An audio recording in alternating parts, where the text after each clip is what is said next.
Not going to make sure they put All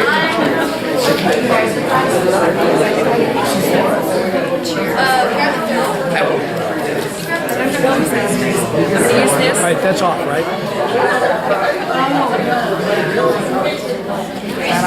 that one? Good evening. I hope everybody received their newsletter either in the mail, if you get it in the mail, or via email. And if you have a preference and you want to change to email, our editor is here, and how do they go about that, Max? Just send an email to dphsnewsletter@gmail.com. It's in the newsletter. Okay, great. Or go to our website. I'll go to the website. All right. So the newsletter, the news droger, is filled with information this time that you need to know, and it's for both February and March. So we won't see another one till about mid-April. I wanted to mention that we need volunteers for the Festival of Wales. Those are 2 weekends, March 5th and 6th and March 12th and 13th. And Max has a clipboard Yes. and he's going to pass it around. It is being passed around. It is, and Alice has it, and I know she'll sign up. Okay, great. One of the challenges of volunteering for the Festival of Wales is getting to our booth because there's so much traffic and parking is a challenge. And this year, the city is going to have its trolley running, and the map for that is supposed to come out in this Friday's Dana Point Times. So if you can avail yourself of a copy of that, or you can also Google 2016 Festival of Wales on the World Wide Web, and the map will come up for you. Also, in addition to those 2 weekends, we have an entry in the parade, and a picture of the vintage fire engine is on the back of our newsletter. We have some students writing who are representing Richard Henry Dana Elementary, who's celebrating their 50th anniversary. And down in the museum, and here too, I have an announcement that everyone is invited to come and celebrate. So if you went to Richard Henry Dana Elementary, if you had a child who went to Richard Henry Dana Elementary, they're celebrating their 50th anniversary Friday, March 4th from 1 to 2 p.m. in their, and then they're having a ceremony or a reception after the ceremony in their multi-purpose room. So they wanted me to announce that. And we need readers for 2 years before the mast, and Elizabeth Lamatri is here to tell you about that. Elizabeth? Just very quickly, we have more than 100 readers helping us out on April 1st, 2nd and 3rd, and are in need of a reader Strange Time on Friday at 1:53, very specific. On Saturday, 2 o'clock, 3:30, 5, 5:10, 5:20 and 5:30. And if you would like to read or join us, come listen to us anytime that weekend, Friday afternoon through Sunday lunchtime.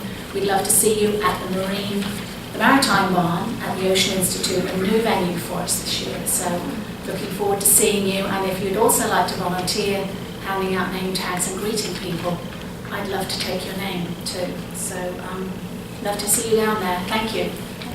Thank you. So this is why we don't have a meeting in March, because we have all these things going on with the Festival of Wales, and then right at the beginning of April, we have the reading of 2 years before the mast. And as you have heard by now, it takes over 100 people, between 90-some readers who read the book and volunteers. It is very, very well timed, as those of you know who read before. Now, I think I've covered the announcements. Now, the 3 young men that are with us today are, and if they'll stand, gentlemen, they are Chris Holt, Regis Pack, and Cameron Cobb. And I was so impressed with these young men. They came to our December 6th bicentennial plaque dedication. they took notes. They had a photograph when one of our members had an original copy of 2 Years Before the Mast in his hand. And they did a lot of research on their own. So I'm going to let them tell you about that research.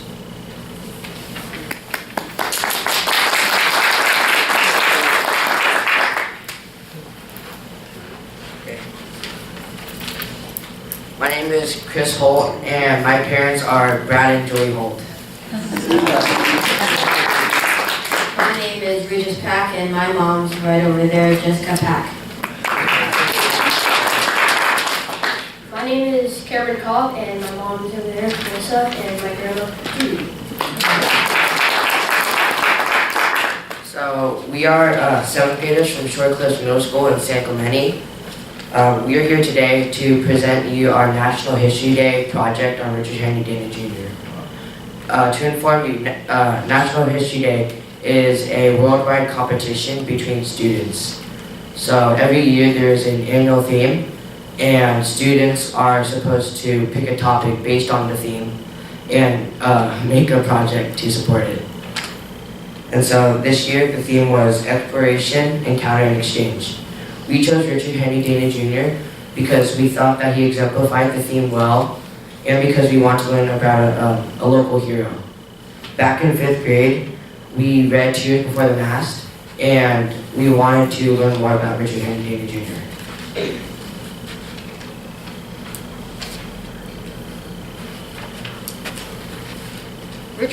Richard Henry Dana Jr. started his exploration as a green hand on the Pilgrim. He learned many things on board, like keeping the brig afloat to carrying hides. He explored the settlements around California's shore. He saw houses, huts, and explored on horses, looking around the view.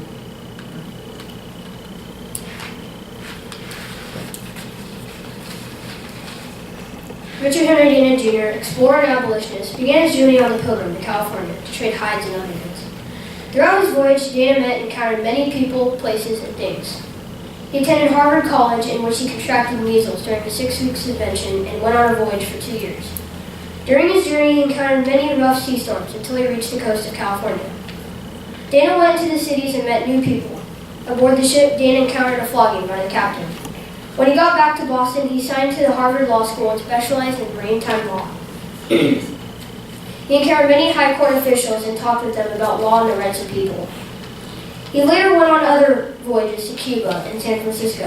He encountered a deep thought of whether his real life was his time as a sailor when there was nothing there, or now, where there are steamships and bustling cities. Richard Henry Dana Jr. was a very social and interactive person.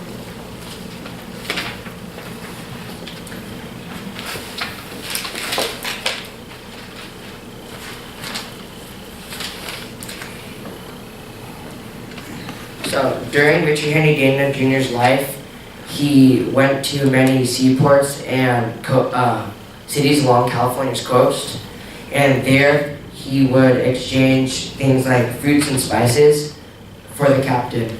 But one of his main jobs aboard the Pilgrim was to trade hides, and that's what he did mostly during his voyage. They would go to hide houses on top of high cliffs.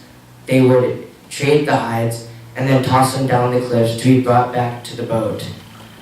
Then they would sail them to San Diego, where they would tan and cure them so they could be brought back to Boston, where they could be used for luxury items like shoes or leather.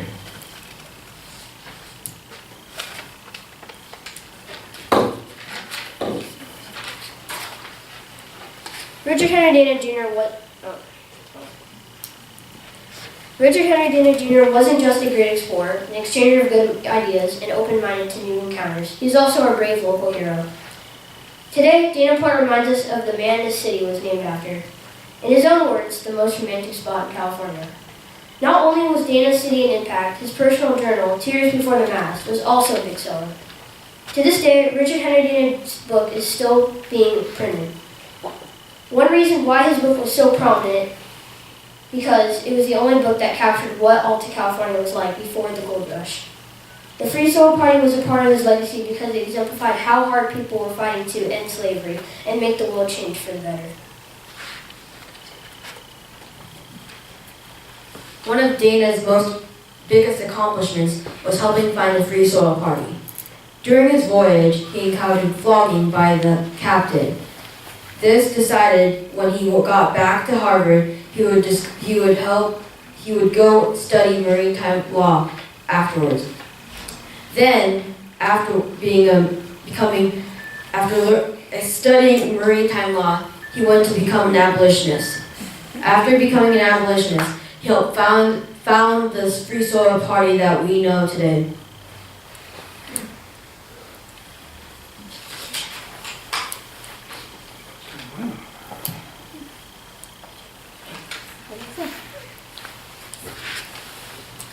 Thank you for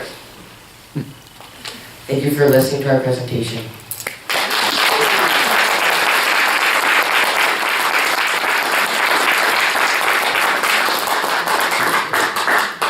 Does anyone have any questions for these young men? I think they covered it. I was so impressed with what they did, and we want to wish you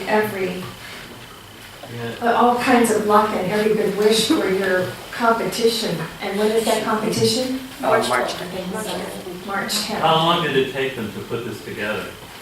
Well, it started over in October, and then we went all the way, and then it ended at January, around January in the beginning.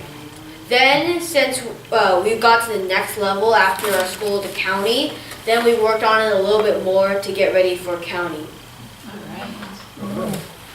I think I understand that you did a website as part of this project? Yes. And that's what this is. What did you use as a website program? Well, yeah, we use this program called Weebly, and Weebly allows you to create a website, and it's free, no, it doesn't cost anything. And for our project, for National History Day, we used another thing called nhd.weebly, which means National History Day in Weebly. So we use Weebly to create our Richard Henry Dana Jr. website. Great. Any last questions? If people want to look at that website, how do they find the URL? I think there's like an email that of the newsletter that has the link. Yeah, it should have links and user. Yes, have you had a chance to actually go to the harbor and be on the brig pilgrim that's in the harbor? Yes, we have looked at the brig pilgrim that they have at the Ocean Institute. We've been on it, And then we also took pictures. Yeah, we also took pictures, took a couple recordings, looked at everything, and we put it on our site as well. Really cool. As you can see right there. And one Yes? thing, after all your hard work and research, what did you find most fascinating about Richard Henry Dana Jr.? Well, what do you think? Well, reading to you before the mast, all I really knew about was his life aboard the Pilgrim, and so it was interesting to me to learn how he became a lawyer after his voyage. It was, yeah, that's one of the main points that I liked about it as well. Something that you didn't know, we only really knew about 2 years before the mast, that voyage. But we learned with the project, we learned many more things like his other voyages around like the Cuba, or him being an abolitionist, helping found the Free Soil Party. That was all interesting things that we found about Richard Henry Dana Jr. Yes? You get an A for the project. Yeah, yes, we got it. We got 190 out of 200. We have a little presentation for you here to remember us by, one for each of you, they're all the same. And we also I want to tell everyone here that we've invited Chris, Regis, and Cameron to ride on our fire engine entry with us on Saturday, March 5th. So this is going to be fun. Thank you. Thank you so Thank much. you. Thank you so much.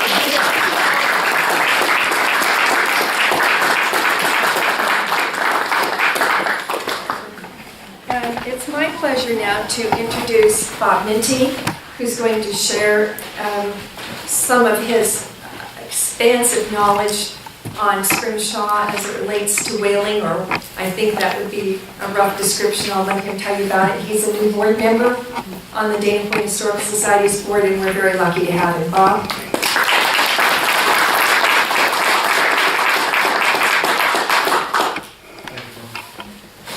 I'm going to kind of break it down into the sections. First, I'll give you an overview of what the talk is going to be. I'll give the talk, and following that, I'll do a little show and tell, get the questions. Then I appreciate if everybody comes down to the museum afterwards, because we have a legitimate display up there with Max and Tom. Okay, the first thing we're going to cover is why there was scrimshaw. What is scrimshaw? What the importance of it was. What did it fulfill for the sailor? Then what does it tell us about the life of the sailor back in the days of the whaling? And most importantly, scrimshaw undoes a lot of the bad things that we know about whalers. But we learned this by looking at their scrimshaw. In all of our history and folklore, no men were braver nor fought a more dangerous or powerful foe than did the American whaler. Whalers spent most of their time exhausted, bored, or terrified. Their work was smelly, dirty, and dangerous. These same whalemen developed and perfected the American nautical folk art called scrimshaw. No formal training was ever given to them. Most sailors were tradesmen back home. Few had ever seen the sea. They learned through pure example, trial and error, and their natural inclination. Each crewman shared the heartache of leaving behind a mother, a sweetheart, or wife and children for years at end. The range of objects the sailors created reflects the powerful events that had influenced them, culminating in a unique art form. Scrimshaw varies from those with utilitarian applications, such as tools used both on the ship or at home, to purely decorative creations. A great many of these artifacts mirror the emotions of the men who etched them. They are symbolic of the spirit of the romantic and important bygone era. The first record of scrimshaw was in a ship's log entry on May 26, 1826, aboard a New England whale ship by chance, sailing out of Dartmouth. The log entry: all these 24 hours of small breezes and thick foggy weather make no sail. So ends this day. All hands employed scrimshanting. They weren't good spellers. Whaling had recently evolved from shore whaling to deep sea whaling. Instead of working from shore in their small 20-foot whaleboats, crewmen shipped out in large vessels to foreign whaling grounds. The term scrimshaw is derived from a Dutch or English nautical expression meaning to waste time. Anything a scrimshander created when there was nothing else of importance to do was called scrimshaw. Perhaps the captain coined the term believing it was a foolishness to sit and scratch pictures into a whale's tooth. To do so was a waste of time. Many voyages lasted 3 to 5 years or more. The longest was 11 years. Upon reaching the whaling grounds, several weeks or even months could pass between whale sightings. Whalemen found themselves with plenty of spare time on their hands as they waited for the whales to come to them. As hard-working New Englanders, they needed something to do. Without a task to occupy the long days and nights, they would have gone stir-crazy in the cramped quarters and poor living conditions aboard these ships. The dozen crewmen slept in shifts in the forecastle so cramped that one man's feet was practically in the shipmate's face. To maximize storage room for the oil, the forecastle was built small, typically 12 feet by 12 feet, with a low ceiling. Not only was it crowded, but it was usually wet. During high winds, waves broke over the decks and seawater made its way down below. soaking the sailors to the bone. The revolting smell of the try works, combined with the seasickness, the forever present rats, cockroaches, and the maggot-infested food, were far from the romantic sea life that the green hands had expected. Sailors spent most of their time on deck. In the tropics, they would bake in the heat. In the polar regions, they would freeze, where temperatures would often drop below zero. Discipline aboard whale ships was swift and frequent. The master was the sole arbitrator, and a session with the cat of nine tails was the frequent result. The sailors looked for a diversion. Sperm whales' teeth had no commercial value and were usually discarded. Crewmen found themselves scratching on the ivory to create mementos for their wives, girlfriends, and mothers back home. In their natural form, a whale tooth has ridges and other imperfections that must be removed before the engraver's work could be done. Sailors accomplished this by scraping the tooth with a knife and then smoothing the surface with a rough shark skin, or pumice. Many of the etchings were copied from images shared from newspapers such as Harper's Weekly. With his jackknife and a large discarded sail needle, the sailor would use a pinprick method to outline the figure and then connect the dots. They would fill in the areas later.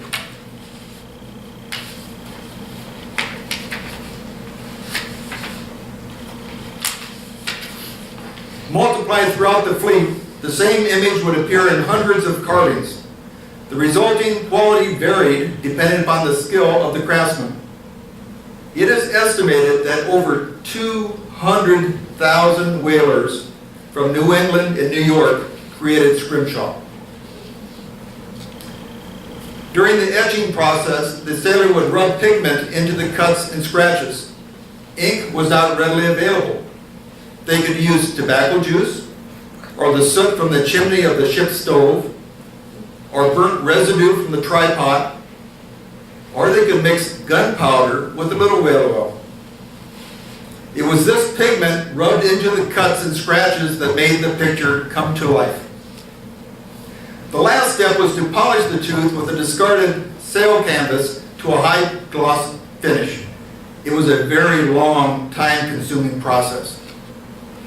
In addition to whale's teeth, whalers also utilized the pan bone, which is the lower jaw of the sperm whale. Pan bone offered a flat, dense bone ideal for scrimshaw.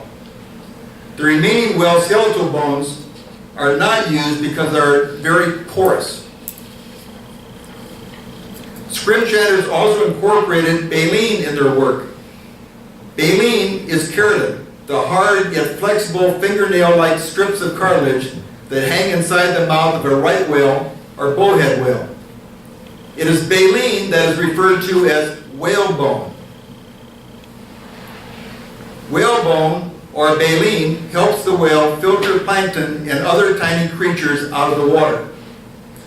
Utilizing whalebone, ivory, and the pan bone, sailors produce a large variety of useful items, including umbrellas, fishing rods, cane handles, clothespins, combs, games, and swifts. They made jagging wheel, pie crimper, to remind them of the delicious pastries that their wife or mother would make for them. Then they would make a fancy corset busk to keep their sweetheart's waist fashionably small. The sailors were only limited by their imagination. Keepsakes were also sometimes sold or traded at foreign ports to supplement the whalers' meager income. Most turned objects were created without the aid of a lathe. It was the work of the chisel, saw, and file. It is rumored that many of the sketches portrayed graphic, erotic images, but few have survived. They were either declared contraband by the captain or quickly discarded when they reached home port. Scrimshatters are always limited to the surplus raw material for the projects. In 1859, petroleum was discovered in Pennsylvania and reduce the demand for whale oil. Captains would then bypass sperm whales and focus on the baleen whales. Baleen was still in high demand at the turn of the century. Sailors also carved coconuts into drinking cups and dippers. Others were talented woodworkers. They created small wooden boxes referred to as ditty boxes, which are also classified as scrimshaw. The ditty boxes were made of exotic hardwoods from around the world, and many of them displayed ivory inlays. Other sailors were skilled in tying knots. They made macrame and intricate fancy work for ship's tools and designed purses and creations for home. Each whaler applied decoration to his piece in his own fashion. This art form was an important means of a pictorial expression for the sailor. Scrimshaw helps tell the corrected history of the whaling industry. The pictorial images are not the commonly told romantic tale of high adventure at sea, but instead the difficulties and hardships of a whaler. The creativity of the items left to us by the scrimshander is an artistic legacy to a profession known for its danger and its brutality. There is tragic beauty in the art of the whaler. That concludes that part. Now we're going to go to a little show and tell. All right, were you listening when I mentioned whalebone? Yes. This is whalebone. We'll all learn something tonight. It's baleen. So when you hear about a whaler coming back with 20 tons of whalebone, this is what he's referring to. And it comes from the roof of the mouth of the baleen whales. They would filter the small creatures and eat them. So you got a 65-ton whale eating small creatures from the sea. This is made out of a coconut. Then this part would be ivory.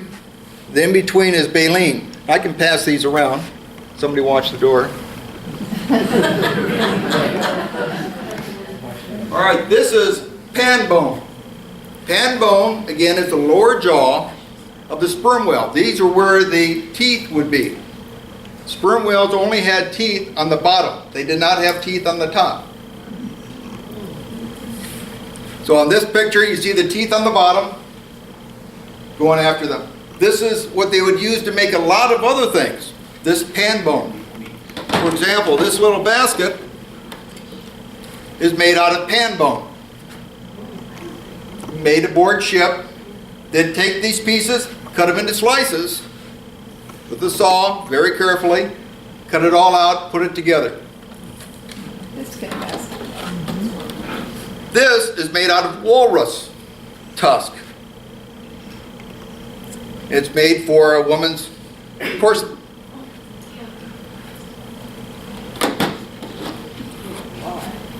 This is made out of the pan bone, and if you look at it carefully, here we go, you see the images. Now the images tell us a lot of what the whalers were thinking. They were dreaming about what they would like their life to be. When I mentioned that the different sailors would like to tie knots, this is an example of what a sailor would make for a sweetheart at home. Very intricate. Keep in mind, there was no one teaching them how to do this stuff. They developed it. Umbrellas. They would make all the pieces, and when they got back, then they'd get the brass pieces. But these thin pieces are baleen. This is ivory, probably from a walrus tusk. This is an example of fancy work. They'd have a normal piece of rigging, then the fellow would take that and make the fancy work. That could literally take years to create, but there were no rush. Discipline. Captain always had the last word. This is a cat of 9 tails. The term cat is when you tie off a line. So this cat, tied off line, has 9 lines coming out of it. That's where the term comes from. Now this is normally carried in a blood red bag, canvas bag. So when the captain takes it out, the cat is out of the bag now.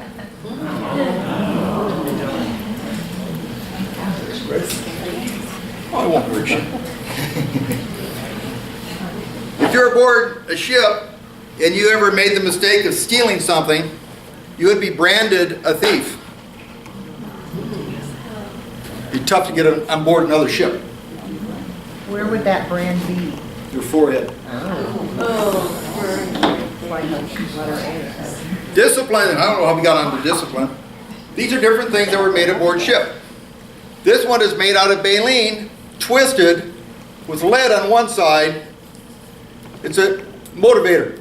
Taking the back of your knee, elbow, they feel you're not pulling your fair share. Discipline. Again, this is showing the different knots they would make. That's a little like a little purse. These are called beckets. Be on the side of their trunks. You got a sea chest, and this would be the handle on the side. They could spend years just working on a becket.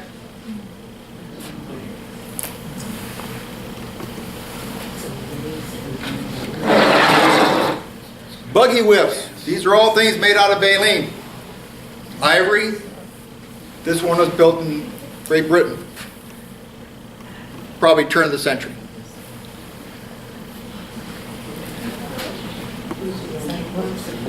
Now, for what you know about whale's teeth, okay, what kind of whale would this come from? Maybe a sperm whale? You're right. There's no other whales that have this size of a tooth.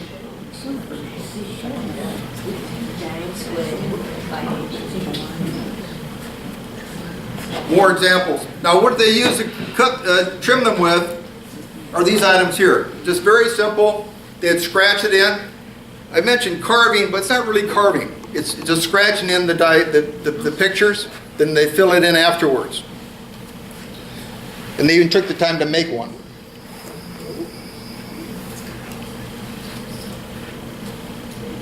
Anybody here a potato farmer? No potato farmers? I've been told that this is what they would use, but much larger, to plant potatoes with at home. So what is he thinking about while he's out to sea? Is the tool that they use to plant the potatoes with.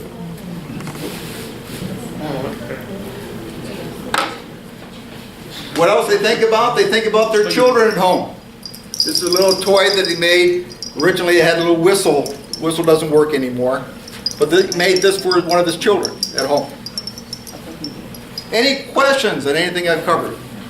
How do you find most of your items? Where do you track them down? You have to go back about 50 years. You cannot lawfully purchase the item now in the open market. These items cannot be sold. You cannot offer one for sale. Go ahead. So you give it to your friend though? Sure, sure. Or you could donate it. It'd be kind of tough to come up with a value though. If you buy it out of state, the delivery company will not deliver it to you in California. Any other questions? I invite everyone to come downstairs. You'll see there's a lot downstairs that I didn't bring up that's very fancy. And then I'll be doing a display at the Ocean Institute for the Whale Festival. That display will be on the history of California shore whaling. Who's a guess here? How long ago did we do shore whaling along the coast here? Anybody want to take a guess? What year it was? Go ahead. 1927. Try 1972. Wow, really? Yeah, great number. That was good. This piece was the last sperm whale that came into San Francisco in 1972. San Francisco had the last whaling station. And it wasn't until Richard Nixon signed the treaty that we banned whaling. Did the New England whalers go down to the Antarctica when the whaling season down there took off like a... Well, if you're the captain, you can go anywhere you want to go, but you cannot come back a broken voyage. A broken voyage means you're not full. Now, if you're really disheartened for everyone, you think you're about ready to be, then you offload some to another ship, and you can stay out there. You can do that too. Whatever you want to do. There was many mutinies. You can imagine why. You're speaking about free soilers. If you are a black, you can get a job as a sailor. You get the same pay as everyone else, which was very rare in those days.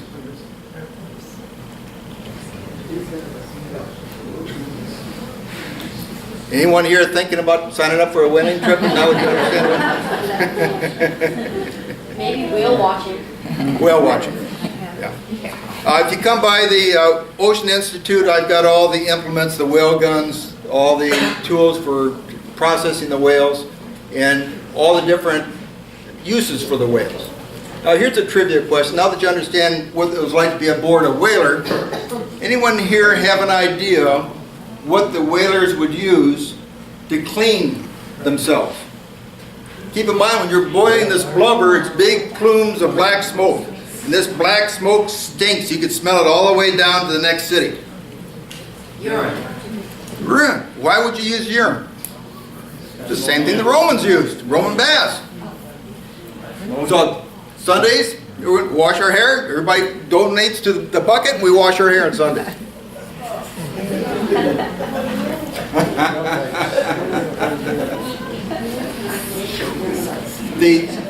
The whalers worked on what they call a lay system. A lay system is they took a percentage of the profits. So on the way out, the captains would treat you pretty good.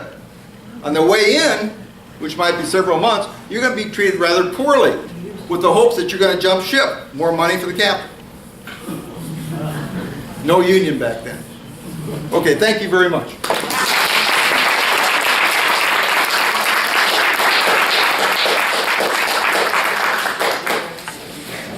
Bob really gets around. He's going to be at the California Conference of California Historic Societies this coming weekend in San Juan Capistrano. And he says he's representing himself, but I told him that he's representing the Dana Point Historical Society. So I'd like you to come up here, Bob. I have some a costume for you to wear. I know he's a dramatic history reenactor, but we want him to represent the Dana Point Historical Society. You see, he wears hats. So we want you to wear your shirt. Shirt, all right. Small, I hope.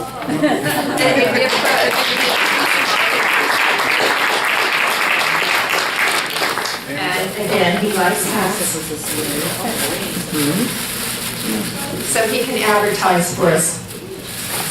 Here we go. Thank you very much. Very nice. Bob not only is speaking to us tonight, but of course he's very much responsible for the exhibit you're about to see. And so is Kirsten Reynolds, our exhibit chair. So for all the placards and explanations that go with the exhibit. So I was fortunate enough to be there when we were unloading one exhibit, the Dana exhibit, and Bob Scrimshaw was coming in. He has really some exquisite pieces, some carved boxes that are inlaid in ivory and Scrimshaw that are really, really beautiful. So you have to take a look. So let's go down to the museum. Woo!